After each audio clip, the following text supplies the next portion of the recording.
Hi, I'm Susan Ripley, Director of Foster Home Licensing with Heartland for Children. This is Heartland for Children. Thank you for joining us for this virtual information session on how to start your journey to become a licensed foster home. Come along. Welcome to the Foster Caregiver Training Program. This is your information session. During this information session, we hope to give you a good picture of our local foster care system and how you will be a great addition.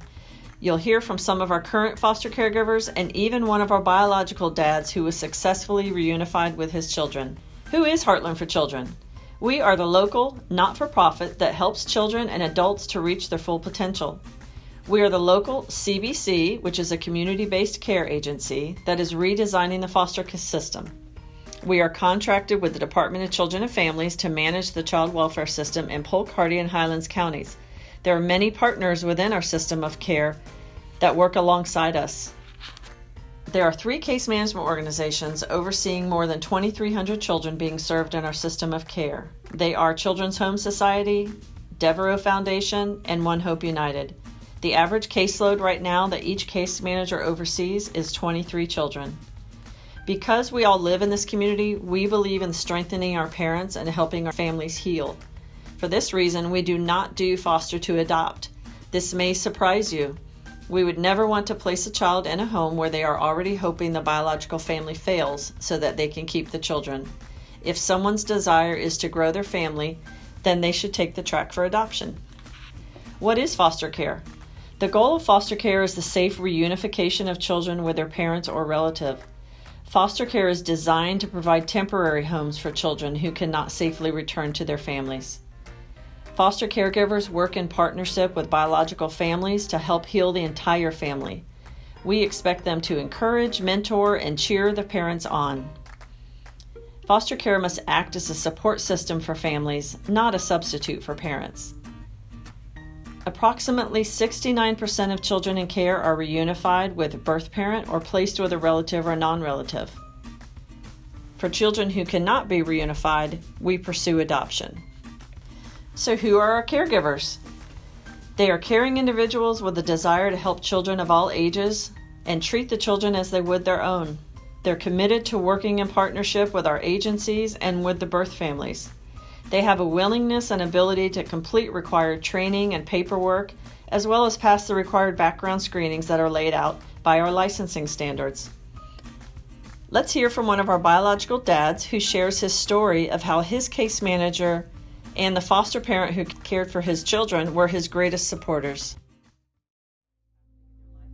When my kids were removed, I was at a point in my life where I was physically dependent on opiates. I was also using methamphetamines daily. Got in a fight with my girlfriend at the time, and DCF got involved, came to the house, and they asked me to take a drug test, and I told them I was just going to be honest with you, I wouldn't pass my drug test. And kind of things went from there. Kids were removed. Once my children were removed, I went into a very dark period of my life where I just quit caring about myself or anyone or anything. I gave myself completely and wholly to my addiction, and that's all I focused on every day. I completely lost myself, lost track of time, and had no thought in my mind that I would ever see my children again. What changed for me, I had a court date coming up, about to go back to jail for the 3rd time, and a van pulled up with my case manager in it, whom I've never met, and I don't know how she found me there when Sheriff's Department couldn't find me and bonds agents couldn't find me. And she said, look, if you want to get your kids back, get in the van, and we're going to court. And I didn't think that that was even an option. I thought it was so far beyond that it wasn't possible. She gave me out options that I didn't think I'd had anymore. She said she could get me into a program, start working my case, and she gave me hope that I didn't know I had. She would take me to my court dates. She got me set up into a rehab program. She picked me up and took me to the supervised visits with my kids. She really kept me on the straight and narrow and let me know what the next step was to do from where I was at that time, from week to week. And I actually saw finally some light at the end of the tunnel.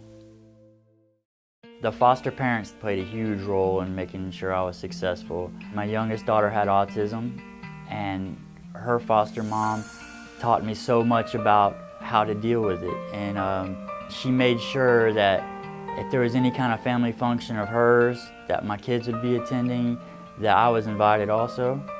Her support group became my support group. Her friends reached out to me and made sure I was invited to all their activities too. And that meant so much to me. When I was sitting in rehab by myself, she reached out to me and let me know daily, how my daughter was doing, what she was going through that day, if there was anything else going on, made sure that I was always included. And I had a connection there with my children again. It was amazing, and we're still friends today. Now in my life, I'm married. My wife has 3 kids and I have 2, so we have 5 kids now. So I went from being by myself in a dark place to always being surrounded by smiling faces. I work at Amazon 40 to 60 hours a week sometimes, and I'm currently taking CDL classes through Amazon. Hopefully gonna start making some more money soon. 4 years clean, maybe more. I've honestly stopped counting. I don't feel like I was ever that person at all. It's like it was just a bad memory or a bad dream. If there's any parting words I'd like to leave to a parent that's in the same position I was in, don't be afraid to connect with the child's foster parent. A lot of cases they want to meet you. Maybe if you burn all your bridges with your parents or with your family, you can do like I did and get a good support system that way. Their friends became my friends, and their family's still there for me today and for my kids. There are people out there that will help you and that want to help you. Reach out, find your case manager, get you into a program, something. There's all kind of things in place that can help you. You just have to reach out to them. Don't be embarrassed, don't be scared, just do it. So who are our children in foster care? They are children who have experienced trauma and need someone to care for and support them so they can heal. These children are from our own community and range in ages from 0 to 21. Many of these children are part of a sibling group. They are normal kids who, through no fault of their own, have experienced a life-changing event. It's important that you consider being licensed for more than one child so that you could be a part of keeping a sibling group together. That is one of our greatest needs in ensuring that when we place children in foster care, that they can stay with their siblings. There are 4 different types of foster homes. Traditional foster homes are what our greatest need is right now. This is a traditional family setting that a child lives in until they can be reunified. This requires that our caregivers go through 21 hours of training and then all the required licensing criteria. A medical foster home is for children with significant medical needs.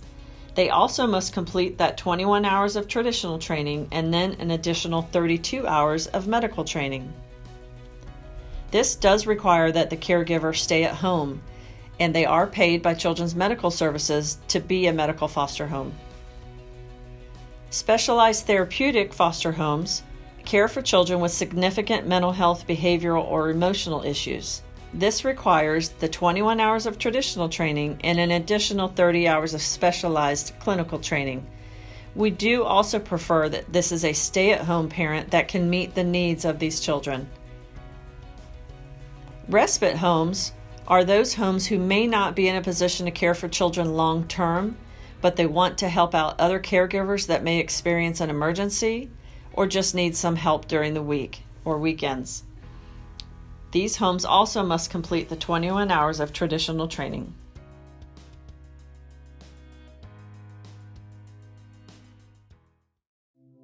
Hi, we're the Spivey's, and we are currently foster caregivers. And we have 4 biological children of our own, and we have 4 foster children. We have been doing it for almost a year now. We decided to become a foster home because it's something that I've always had a desire to do. And then we have a friend who told us there was such a need for it in our community. So we decided to look into it. We have 2 biological children who have gone off to college. So I felt like I had a lot more time now and we had the space for them.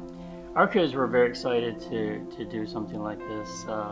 They're 14 and 15 now and are working in the community a lot with volunteer work, and they are very excited to help with that. If you have kids and you're thinking about bringing foster children into your home, I highly recommend it.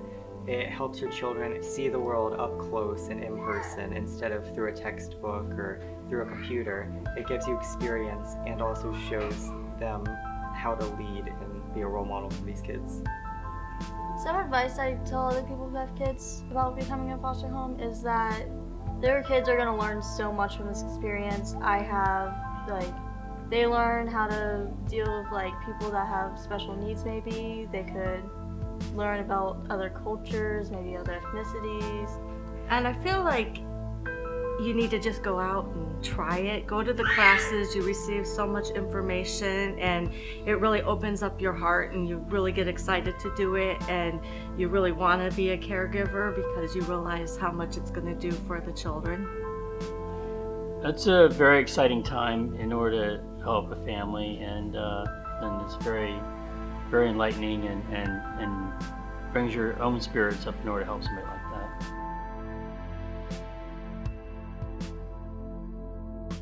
Our journeys of fostering was somewhat unexpected, I guess. As a reader of the Bible and a follower of Jesus, it's hard not to see the calling of caring for the least of these and for orphans. We spoke to our kids just about how foster kids are just kids and they need a safe place to stay while their parents can't take care of them. And our boys have really done well with it. I like to play with them and make them feel happy when they're sad. It's basically like meeting new friends, like taking friends to the beach, but you have them for longer. Now, one question we get asked a lot is how has our life changed fostering? And I would say not a lot in terms of the activities we do. We take the kids on vacation, we take them camping to the beach, and it's a lot of fun to allow these kids to experience things for the first time. If you're considering foster care, I would recommend that you either reach out to Heartland or if you know someone that already is a foster parent, definitely reach out to them. I would definitely say don't hold back out of fear or nervousness about something being new. Give it a try because I think you'll find that they're really just kids, especially if you're already a parent. It's just parenting kids that need love and care and need a place where they know that they're valued and important. Also a place that's rooting for their family to get back together. We are the Prickett family!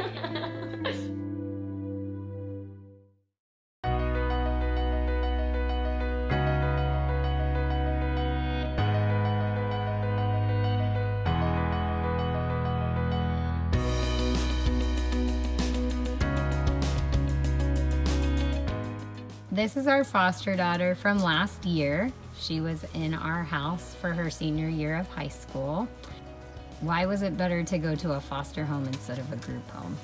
I think because I got to still do the things that I was already involved in. So I was involved in chorus and ROTC and my church, and I was able to go and do those things, and I didn't have to put those things off or not do those things because other kids had other needs that needed to be taken care of. Did you enjoy living in our house for a year? Yes. Why? Well, even though I definitely woke up at 7 every morning from screaming kids, it was still a lot of fun just because, I got to be a part of a crazy family for a year, and it was I don't know, it was really good to be in a stable house and have tons of support and people encouraging me. Where are you now? Southeastern University. Do you ever see us again?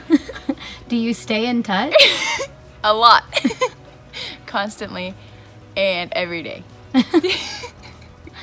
Not only are you a student, but you also have a job. Yes. You bought your first car. Yes.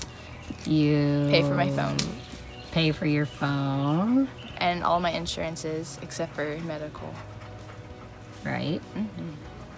And you're doing all of the adult things. Yep. Supporting yourself through school. I am. Got a scholarship for your academics. We're so proud. Thank you. So what are some of the supports available to you as a caregiver? You will receive a monthly board rate to support the children that are placed in your home. This really is just to offset the cost of having a child placed in your home. Every child placed will have Medicaid available to cover any dental, medical, and any community mental health needs. You as a caregiver will have your very own mentor assigned to you for the first 6 months that you are licensed. These mentors are experienced foster parents who assist you in navigating your first 6 months of being a foster home. You also have respite care available in times of emergencies or as necessary. Some other supports available to you are outpatient and in-home services for counseling or other services a child may need while in your care, subsidized child care for those that work and need child care outside of the home. You will be assigned a relicensing specialist from Heartland who is your own personal case manager, you could call them, to help you with everything you'll ever need regarding being a licensed foster home. There are also many community supports such as a foster and adoptive parent association, local churches and organizations that want to support you. There are donation centers, support groups, and many foster family events happening throughout the year. Some of the common questions that we have been asked are, how long will children stay in our home? While the goal is 12 months or less, some children may stay for just a few nights, others may stay longer. Sometimes children stay in care while a family member is having background screening completed. Some children stay in care until a relative in another state can have their training and background screen completed, and this could take several months. Some children stay in care for many months while their parents are doing what they need to do in order to have children returned. How many children are placed with their siblings? Right now, 62% of children are placed with their siblings in care. Our goal is to raise this, and in order to do that, we need more homes with empty beds so that we can place sibling groups together. You can take children on vacation with you. We absolutely encourage you to do this, and we help you obtain the orders required in order to do so. Can we have pets? Yes, pets are great for children. Licensing staff will do a general assessment of your pets when we're out in the home. What happens if children can't go home? A decision may be made to terminate parental rights if the parents are not successful in completing their case plan. Upon termination of parental rights, the children will become available for adoption. Foster parents that are caring for a child that are interested in adopting that child have the option of also being considered to be the adoptive parent if you desire. Do foster parents adopt? Yes, foster parents adopt. Last year, about 20% of Heartland for Children adoptions were with foster caregivers. On average, we found that caregivers fostered for 3.5 years before their first adoption.